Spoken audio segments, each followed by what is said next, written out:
ॲमिकस law academy Pune यांचे Gunjikar sir आणि त्यांच्या मॅडम यांच्या वतीने मी ॲडव्होकेट संभाजी अच्युतराव पाटील सातारा सेवानिवृत्त DYSP आज आपल्याला एक महत्त्वाच्या कायद्यावरती व्हिडिओ लेक्चर घेऊन येत आहे।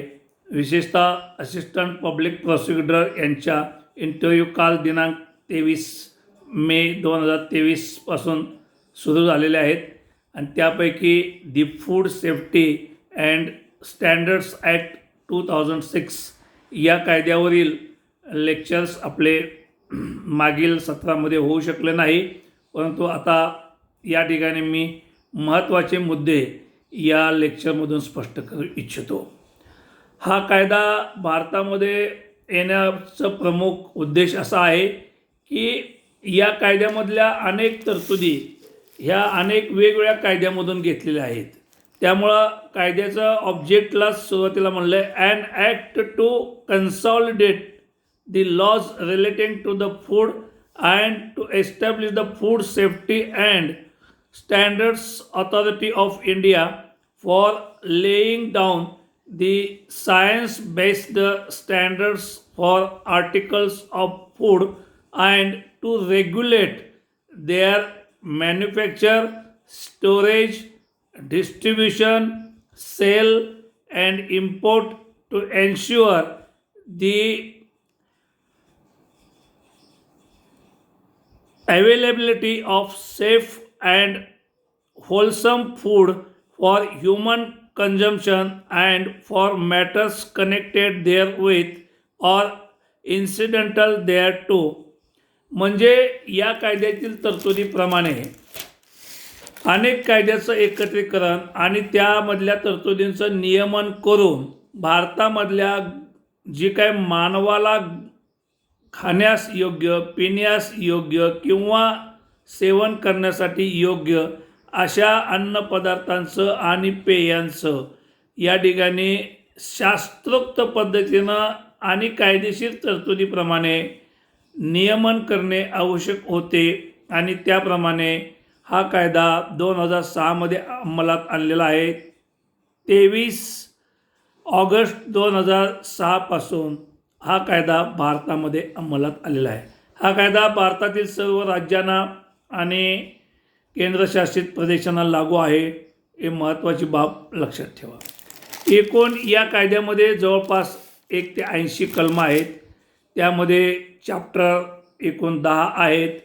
त्यांचं वर्गीकरण आपण पाहिलं तर पहिले 3 कलमामध्ये शॉर्ट टायटल, डिक्लेरेशन आणि त्यानंतर डेफिनेशन्स यामध्ये खूप मोठ्या प्रमाणात दिलेले आहेत। त्यामधल्या काही महत्त्वाच्या आपण डेफिनेशन्स पाहू। चॅप्टर 3 मध्ये या ठिकाणी general principles of food safety दिलेले आहेत। चॅप्टर 4 मध्ये general provisions as to articles of food दिलेले आहेत। चॅप्टर 5 मध्ये provisions relating to import of food. Chapter 6 मध्ये special responsibility as to food safety दिलेले आहेत।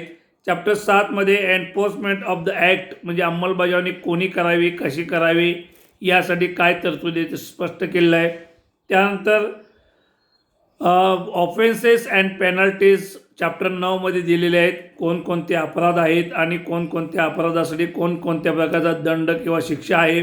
ॲडज्युडिकेशन अँड फूड सेफ्टी ॲपेलेट ट्रायब्युनल या ठिकाणी प्रत्येक खटला हा न्यायालयात न पाठवता काही ठिकाणी त्याचे अपिलेट ऑथॉरिटी आहेत त्याप्रमाणे कामकाज केलं जाईल आणि चालवलं जाईल। त्यामध्ये अपीलची सुविधा आहे, ट्रायब्युनलची सुविधा आहे। तर आता आपण कलम 3 मधील महत्त्वाच्या व्याख्या पाहूया। ॲडल्टरंट म्हणजे काय, तर जेव्हा एखादं दुय्यम दर्जाचं खाण्यास आरोग्याला अपायकारक किंवा असुरक्षित मिसब्रँडेड म्हणजे वेगळ्याच नावानं दिलेलं कोणताही अन्नपदार्थ की जे भेसळयुक्त आहेत त्याला ॲडल्टरंट असं म्हटलेलं आहे। त्यानंतर ॲडव्हर्टाईज करताना कोणत्याही पद्धतीनं ॲडव्हर्टाईज करणं यावरती सुद्धा काही नियंत्रण आहे आणि ॲडव्हर्टाईज या शब्दाची व्याख्या ही सुद्धा व्यापक आहे। कमिशनर ऑफ फूड सेफ्टी ही व्याख्या आहे। यामध्ये सेक्शन 30 प्रमाणे नियुक्त करण्यात आलेला सेंट्रल गव्हर्नमेंटकडील किंवा स्टेट गव्हर्नमेंटकडील कमिशनर यांची या ठिकाणी व्याख्या आहे. त्यानंतर कंटामिनेंट म्हणजे या ठिकाणी जे काय अन्नपदार्थामध्ये काय मिसळलं जाईल त्यामध्ये विशेषतः त्याची प्रोसेसिंग करताना, ते तयार करताना, त्याच्यावर ट्रीटमेंट करताना, पॅकिंग करताना, उत्पादन करताना आणि मग ते ॲनिमल हॅजबंडरीपासून केलेले उत्पादन असो, क्रॉप हजबंडरी असो, म्हणजे अन्नधान्यापासून काही पदार्थ करतात, काही गाई गुरांपासून जेव्हा त्याचं दूध, दुधाचे पदार्थ किंवा मांस आणि मांसजन्य पदार्थ यावरती प्रक्रिया करताना जर काय प्रक्रिया चालेल त्यासाठी ती व्याख्या स्पष्ट करण्यात आलेली आहे.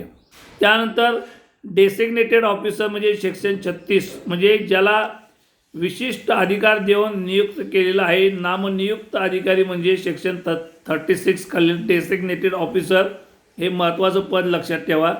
त्यानंतर फूड या शब्दाची व्याख्या महत्त्वाची आहे. यामध्ये अनेक बाबींचा समावेश केलेला आहे.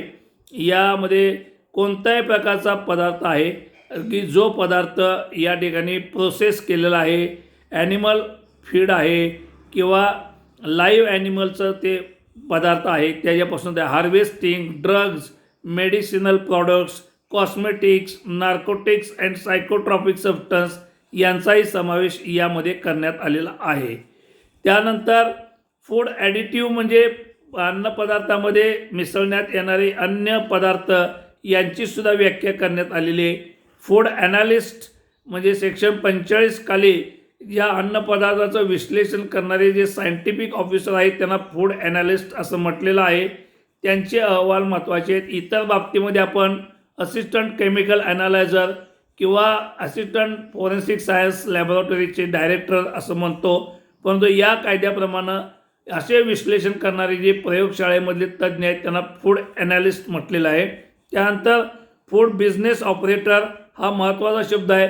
व्यवसाय करणारे जे अन्नपदार्थ विषयक जे ऑपरेटर आहेत म्हणजे प्रत्यक्ष अंमलबजावणी करणारे विक्रेते वगैरे. त्यानंतर food safety means assurance that food is acceptable for human consumption according to its intended use म्हणजे जे अन्नपदार्थ सुरक्षितपणे मानवाला सेवन करण्यासाठी ते स्वीकारता येतील अशा प्रकारचं स्टँडर्ड्स म्हणजे त्यामधील गुणवत्ता सांभाळणं याला अन्न सुरक्षितता असं म्हणलेलं आहे. याचा अर्थ फूड सेफ्टी. त्यानंतर फूड सेफ्टी ऑडिट करण्यासाठी एक यंत्रणा आहे. फूड सेफ्टी मॅनेजमेंट करण्यासाठी एक यंत्रणा आहे. फूड सेफ्टी ऑफिसर हा एक महत्त्वाचं पद आहे. कलम 37 प्रमाणे या अधिकाऱ्याची नियुक्ती केलेली आहे. हे सेंट्रल गव्हर्नमेंट किंवा स्टेट गव्हर्नमेंटकडून नियुक्त केलेले अधिकारी असतात. त्यानंतर हॅझार्ड मीन्स जे शरीराला केमिकलदृष्ट्या, बायोलॉजिकलदृष्ट्या, फिजिकलदृष्ट्या जे अपायकारक असते त्याला हॅझार्ड्स असं म्हटलेलं आहे. त्यानंतर इन्फंट फूड म्हणजे बालकांचं अन्न म्हणजे काय याबद्दलचे सुद्धा काही नियमावली आणि नियम केलेले आहेत. आणि त्यामुळे मध्यंतरी एका नामांकित कंपनीची पावडरसुद्धा या ठिकाणी या कायद्याखाली उत्पादन आणि विक्री आणि त्याचा वापर हा बंद करण्यात आला होता. नंतर तो माननीय उच्च न्यायालयाकडून रद्द करण्यात आलेला आहे. त्यानंतर लेबल म्हणजे काय? Label means any tag, brand, mark, pictorial और other description written or printed or stenciled or marked or embossed or graphic or performed, impressed, attached to its container. म्हणजे आपण कोणताही एक बिस्किटचा पुडा घ्या किंवा कोल्ड्रिंक घ्या त्यावरती जे जे काय छापलेलं आहे, जे एम्बॉस केलेलं आहे ते सर्व त्याचा कवर, लीड, क्राऊन याचा समावेश या लेबलमध्ये होतो. एक महत्त्वाची व्याख्या आहे. लोकल एरिया म्हणजे स्थानिक एरिया. त्यानंतर मेंबर इन्क्लूड्स पार्ट टाईम मेंबरसुद्धा, चेअरपर्सन ऑफ द कंपनी. यामध्ये कंपनीविरुद्धसुद्धा अशा प्रकारचे गुन्हे दाखल करण्याची तरतूद आहे. त्याला मॅन्युफॅक्चरर आणि मॅन्युफॅक्चरर कंपनी असं म्हटलेलं आहे. प्रिमायसिसची व्याख्या आहे कोणत्या कोणत्या परिसरामध्ये प्रिमाइसमध्ये ते ठेवण्यात आलेले आहे. त्यानंतर मग यामध्ये रिस्क या शब्दाची व्याख्या केली आहे. रिस्क ॲसेसमेंट म्हणजे काय, रिस्क ॲनालिसिस म्हणजे काय, रिस्क कम्युनिकेशन म्हणजे काय, रिस्क मॅनेजमेंट म्हणजे काय, सेल म्हणजे काय, आणि त्याचबरोबर या ठिकाणी ट्रायब्युनल जे ॲपेलेट ऑथॉरिटी आहेत त्यांची पण व्याख्या या ठिकाणी करण्यात आलेली आहे. तर अशा अनेक व्याख्या आहेत, पण महत्त्वाच्या व्याख्या मी आपल्यासाठी समजावून सांगितलेल्या आहेत. त्यानंतर चॅप्टर 3मध्ये आपल्याला general principles of food safety समजावून देण्यात आलेले आहेत. यामध्ये अन्न पदार्थाची सुरक्षितता अगदी ती प्रक्रिया करण्यापूर्वीपासून ते उत्पादन प्रक्रियेला चालू झाल्यानंतर त्याच्या सर्व प्रकारच्या प्रक्रिया, पॅकिंग, सेल, त्याच्यानंतर त्याचे सर्व स्टँडर्ड्स यामध्ये नमूद केले आहेत. चॅप्टर 4मध्ये general provisions of the articles of food म्हणजे use of food additive and processing aid, यामध्ये कशा पद्धतीनं जे अन्नपदार्थ तयार केले जातील, मग ते पेस्टिसाइड्स असू द्या, वेटरनरी ड्रग्ज असू द्या, रेसिड्यूज असू द्या, अँटीबायोटिक ड्रग्ज असू द्या, या सर्वांचा समावेश करण्यात आलेला आहे. त्यानंतर प्रोव्हिजन्स रिलेटिंग टू इम्पोर्ट, आयात करण्याबद्दलचे नियम या ठिकाणी आहेत. त्यानंतर special responsibility as to food safety, विशेषतः अन्न सुरक्षिततेच्या बाबतीमध्ये घ्यावायची सुरक्षितता. आणि आता 38 कलमापासून महत्त्वाचा आपला भाग चालू होतो, तो म्हणजे एन्फोर्समेंट ऑफ द ॲक्ट. हा कायदा खूप चांगला आहे, कायद्यामधल्या तरतुदी खूप चांगल्या आहेत, पण त्याची अंमलबजावणी कोण करणार? द फूड सेफ्टी ऑफिसर वरती ही जबाबदारी नेमलेली आहे. आणि ज्या फूड सेफ्टी ऑफिसरचं या ठिकाणी 38 खाली त्यांना पॉवर दिलेत, त्यांना कोणत्याही एखाद्या फूड मॉलमध्ये, दुकानामध्ये त्या ठिकाणी प्रवेश करून तेथील सॅम्पल घेण्याचा अधिकार देण्यात आलेला आहे.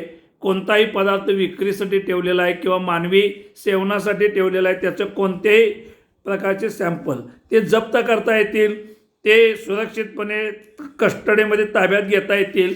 फक्त नियम असा आहे की जे पदार्थ नॉर्मल विक्रीसाठी आहेत त्या विक्रीची किंमत मात्र फूड सेफ्टी ऑफिसरनी संबंधित विक्रेता किंवा दुकानदार किंवा उत्पादक यांना त्या ठिकाणी सरकारी तिजोरीमधल्या पैशातून द्यावयाची आहे आणि त्याची पावती सोबत घ्यावयाची आहे. म्हणजे जप्त करण्यामध्ये पोलीस जसे एखादा दारूचा, गांजाचा किंवा अन्य कुठल्याही प्रकारचा पदार्थ जप्त करतात, तिथे काय पैसे देत नाहीत त्यांच्या दारूचे किंवा गांजाचे, तसा या ठिकाणी नाही चाललं. फूड सेफ्टी ऑफिसरला या ठिकाणी सरकारचं या ठिकाणी दरानं जे काही विक्रीची नॉर्मल किंमत असेल ती द्यावी लागेल आणि त्यानंतर मग त्याची पावती त्यांना त्या ठिकाणी द्यायची आहे. त्या ठिकाणी पावतीवरती त्यांची सही घ्यायची आहे, म्हणजे कायदेशीररित्या. अशी झडती घेताना मात्र CRPC 100मधील 8 अटी ज्या आहेत किंवा 93मधील वॉरंट घेतल्यानंतर जे काय आपणाला झडतीचे 8 नियम आहेत CRPC 100 सेक्शनमध्ये, त्याचं पालन केलं पाहिजे. त्यानंतर फूड सेफ्टी ऑफिसरवरती जबाबदारी टाकलेली आहे 39 कलमामध्ये, त्या कलमातील तरतुदींचं त्यांनी पालन केलं पाहिजे.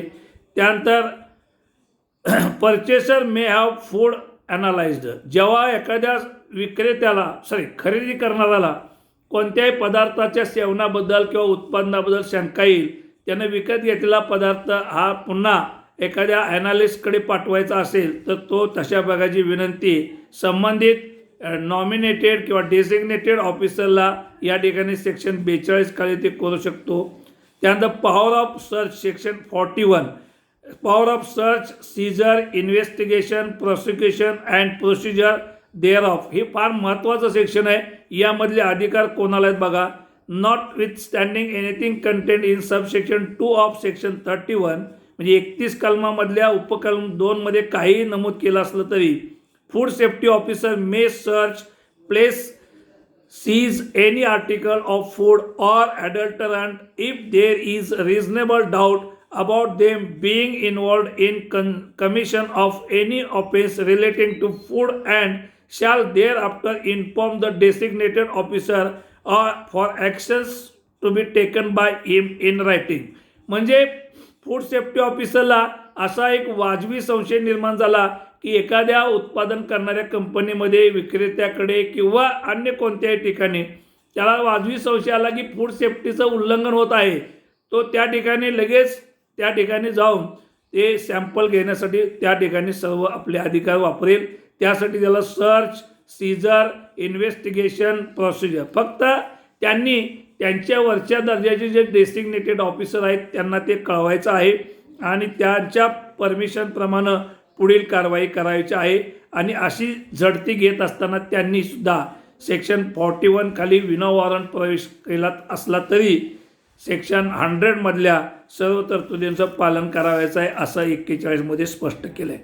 त्यानंतर प्रोसिजर फॉर लॉन्चिंग प्रोसिक्युशन हा फार महत्त्वाचा मुद्दा आहे. यामध्ये काय आहे की जप्त केलेले जे पदार्थ आहेत त्याचं फूड सेफ्टी ऑफिसरने ताबडतोब ते ॲनालिस्टकडे शासकीय प्रयोगशाळेमध्ये त्या पदार्थांचं विश्लेषण करण्यासाठी ते आणि मानवी सेवनासाठी अयोग्य आहेत का याचा अहवाल 14 दिवसामध्ये मिळवायचा आहे आणि ही जबाबदारी फूड ॲनालिस्टवर टाकण्यात आलेली आहे. त्यांनी तो 14 दिवसाचा अहवाल आल्यानंतर तो डेसिग्नेटेड ऑफिसर म्हणजे फूड सेफ्टी ऑफिसरच्या वरती अधिकारी आहेत हे नामनियुक्त अधिकारी, ते या ठिकाणी निर्णय घेतील. त्यांना अधिकार आहे की दंडात्मक कारवाई करून सोडायचं का फौजदारी केस करायची याबाबतचे अधिकार कलम 42 मध्ये त्यांना दिलेले आहेत.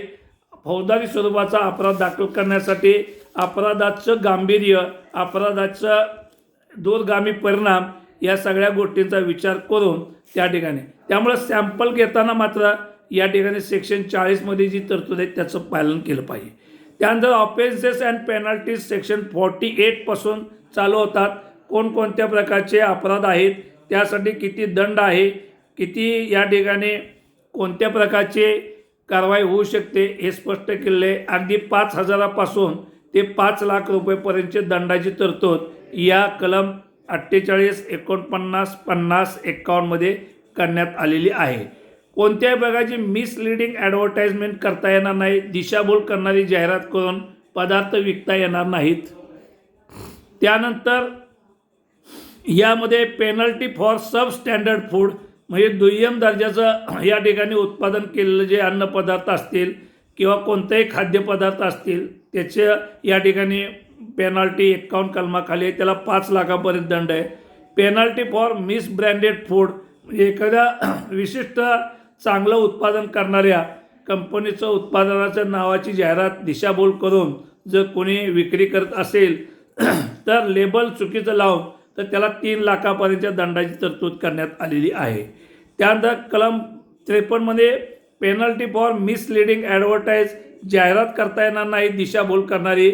आणि म्हणजे काही पदार्थ सांगतात खाद्यपदार्थ उदाहरणार्थ ते काय लहान मुलांना जे दुधामधून घ्यावयाचे जे पदार्थ आहेत त्यामध्ये इतकी शक्ती इतकी ताकद की तो मुलगा अगदी म्हणजे तो उडी मारतोय पहिल्या मजल्यावरून किंवा दुसऱ्या मजल्यावरून किंवा तिसऱ्या मजल्यावरून आणि नंतर पाय मोडून घेतो. अशा प्रकारचे मिसलिडिंग जाहिरात कोणत्याही खाद्यपदार्थामधून करता येणार नाही.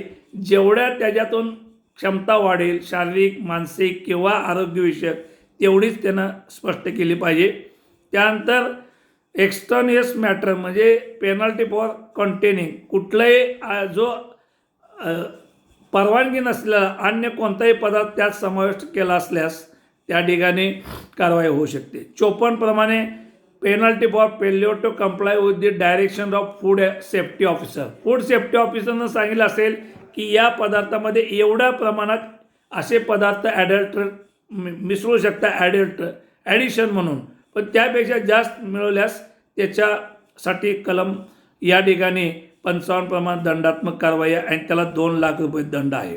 पेनल्टी फॉर अनहायजेनिक आणि अनसॅनिटरी प्रोसेसिंग ऑर मॅन्युफॅक्चरिंग म्हणजे तरी अनेक ठिकाणी आपण पाहिलं पाणीपुरी देताना ते टॉयलेटमधलं पाणी वापरत होते किंवा बाथरूममधलं पाणी वापरत होते किंवा घाणेरडं पाणी वापरत होते किंवा तेच ते पाणी डबल वेळा वापरत होते.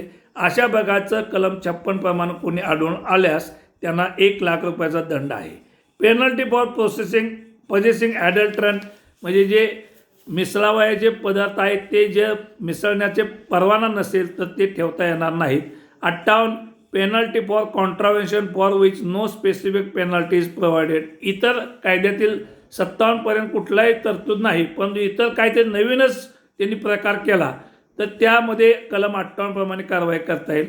कलम 59 मध्ये पनिशमेंट फॉर अनसेफ फूड, असुरक्षित जर खाद्यपदार्थ खायला दिले तर 6 महिनेपर्यंतची कैद किंवा त्यांना 1 लाख रुपये दंड आणि पुढच्या गंभीर अपराधाला 1 वर्ष शिक्षा, 6 महिने शिक्षा किंवा अगदी एखादा मृत्यू झाला एखादा असुरक्षित पदार्थ खाऊन तर त्याला लाईफ इम्प्रिझनमेंट आणि कमीत कमी 7 वर्षापेक्षा कमी शिक्षा देता येणार नाही आणि 10 लाख रुपये इतका दंड, मृत व्यक्तीच्या कुटुंबातील व्हिक्टीम जे असतील त्यांना पैसे देण्याची तरतूद किंवा त्यांना नुकसान भरपाई देण्याची तरतूदसुद्धा या कायद्यामध्ये करण्यात आलेली आहे.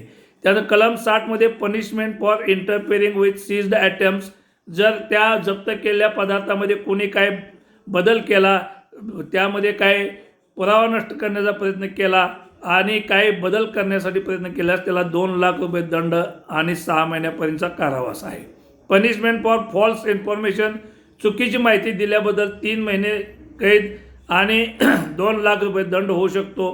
Punishment for obstructing impersonating food as safety officer, म्हणजे मी अन्न सुरक्षा अधिकारी आहे असं तोतेगिरी करणे, खोटं नाव सांगून किंवा पदनाम सांगून जर कुणी अपराध केला तर त्याला 1 लाख रुपये दंड आणि 3 महिन्याची कैद आहे. त्यानंतर punishment for carrying out a business without licence, कोणत्याही अन्न सुरक्षा विभागाकडून परवाना न घेता जर उत्पादन करणे, विक्री करणे असा व्यवसाय कोणी करत असेल तर त्याला 5 लाख रुपयापर्यंतचा दंड आणि 6 महिन्यापर्यंतची कैदी शिक्षा आहे. पनिशमेंट फॉर सबसिक्वेंट ऑफेन्स, म्हणजे इतर पुन्हा अपराध केल्यास, आता या अपराधाची तक्रार दाखल करण्याचे अधिकार फूड सेफ्टी ऑफिसर यांना पण आहेत आणि या कलम 65 मध्ये जर एखाद्या मृत्यू झाला एखाद्या व्यक्तीचा तर त्याला गंभीर प्रमाणात शिक्षा आहे आणि त्याच्या विक्टीमला म्हणजे नातेवाईकांना नुकसान भरपाई द्यावी लागेल. कंपनीकडून अपराध झाल्यास कलम 66 मध्ये तरतूद आहे. कलम 68 पासून ॲडज्युडिकेशन आहे, म्हणजे काही अपराध तडजोडीचे आहेत दंडात्मक कारवाई करून आणि त्याबाबतची तरतूद ही IPCचे कलम लावण्यामध्ये पण काही बदल होणार नाही म्हणून सांगितलेले. उदाहरणार्थ IPC 328 हे कलम लावण्यामध्ये काही अडचण येणार नाही. त्याशिवाय या ट्रायब्युनलमध्ये कशा पद्धतीचं कामकाज चालेल याची तरतूद केली CRPC आणि या IPCचा पण उल्लेख केलेला आहे. स्पेशल कोर्ट्स या कायद्यासाठी आहेत. स्पेशल पब्लिक प्रॉसिक्युटर या कायद्याप्रमाणे नेमण्यात आलेले आहेत, ज्यांची सेवा कमीत कमी 7 वर्षे झालेले आहेत अशा वकील म्हणून नोंदणी झालेले आणि काम झालेले आहे त्यांना स्पेशल पब्लिक प्रॉसिक्युटर म्हणून नेमलं जाईल. आणि अशा प्रकारचा खटला भरण्याची जी टाईम लिमिट आहे ते कलम 70 मध्ये स्पष्ट केले आहे की अपराध झाल्यापासून 1 वर्षाच्या आतमध्ये किंवा त्यापूर्वी कमिशनर जे आहेत फूड सेफ्टीचे त्यांनी निर्णय घ्यायचा आहे, अन्यथा 1 वर्षानंतर अशा अपराधाची दखल न्यायालयाला घेता येणार नाही. एखाद्या अपराधामध्ये मूळ मालकाला आरोपी केलेला नाही किंवा कंपनीला आरोपी केलं नाही तर CRPC 319 मधील तरतुदीप्रमाणे व या कायद्याच्या 78 कलमाप्रमाणे मॅजिस्ट्रेटना अधिकार आहेत आणि नवीन आरोपी त्यामध्ये आपणाला वाढवता येऊ शकतो.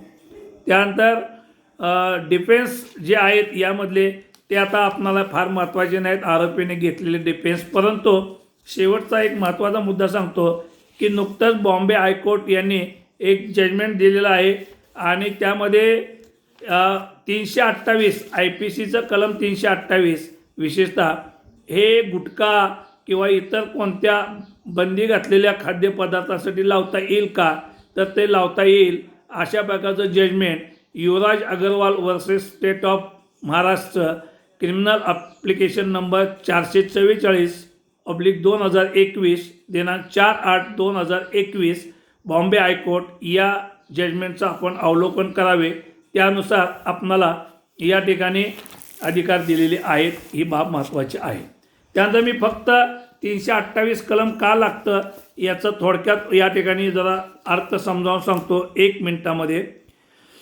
सेक्शन 328 पहा, causing hurt by means of poison ETC with intent to commit an offence, म्हणजे कोणताही अपराध करण्याच्या हेतूने अशा प्रकारची विषजन्य किंवा अयोग्य अपायकारक पदार्थ वापरणे, वितरित करणे किंवा त्याचं उत्पादन करणे whoever administers or causes to be taken, म्हणजे ते कोणीतरी घ्यावं, कोणीतरी खावं, कोणीतरी ते सेवन करावं यासाठी सुद्धा, किंवा कोणीतरी त्याला प्रत्यक्ष देणारी व्यक्ती, बाय एनी पर्सन एनी और एनी स्टुपिफाईंग और इंटॉक्सिकेटिंग, म्हणजे स्टुपिफाईंग म्हणजे काय, गुंगी आणणारा, इंटॉक्सिकेटिंग म्हणजे अंमली पदार्थ, अनहोलसम ड्रग म्हणजे जे अपायकारक आहे, खायला औषध जे अपायकारक आहे, or other thing with intent to cause hurt to such person. Or other थिंगमध्ये या गुटखा या शब्दाचा समावेश होतो. With intent to cause hurt to such person or with intent to commit or to facilitate the commission of offense, or इथं बघा महत्त्वाचं आहे, knowing it to be likely that he will thereby cause hurt, की गुटखा उत्पादन करणाऱ्या लोकांना महाराष्ट्रात गुटखा ban आहे, कायदा आहे, तरतूद आहे, हे माहीत असूनही महाराष्ट्रामध्ये गुटखा वितरित करत आहे. गुटखा तो कोणीतरी खावा या हेतूनच तो पाठवत आहे. तर या ठिकाणी ते आणणारे, वितरक, वाहतूक करणारे, जवळ बाळगणारे, साठा करणारे आणि विक्री करणारे हे सर्वजण या ठिकाणी अपराध या कलमाखाली करतात. याचा अर्थ that he will thereby cause hurt, म्हणजे भविष्यात या संबंधाने त्या व्यक्तीला दुखापत होऊ शकेल. दुखापत या शब्दाची व्याख्या पुन्हा आपण IPC 319 पहा. त्यामध्ये कोणत्याही प्रकारचा आपणाला आजार होणे किंवा कोणत्याही प्रकारचे शारीरिक वेदना होणे, म्हणजे गुटखा खाऊन अनेकांचे जीभ गेली, दात गेले, त्यांचे ओठाच्या आतील सगळा भाग पूर्ण बाद झाला. त्यामुळे या ठिकाणी अशा प्रकारचा अपराध हा 328 खाली होतो आणि याची दखल पोलिसांनाही घेता येते, याचा तपास पोलिसांनाही करता येतो. फूड सेफ्टी ॲक्ट खालील कायदेशीर कारवाईचे अधिकार आणि फूड सेफ्टी ऑफिसरला असले तरीसुद्धा IPC 328 या कलमाचा समावेश करून पोलीस अधिकाऱ्यांनाही अशा प्रकारचा या ठिकाणी अधिकार दिलेला आहे. तर या ठिकाणी मी ॲडव्होकेट संभाजी अच्युतराव पाटील आणि सेवानिवृत्त DYSP माननीय गुंजेकर सरांच्या ॲमिकस लॉ अकॅडमीच्या वतीनं APPच्या इंटरव्ह्यूसाठी असलेल्या सर्व उमेदवारांना शुभेच्छा देतो. माझा मोबाईल नंबर आहे 89 75 399 100. धन्यवाद.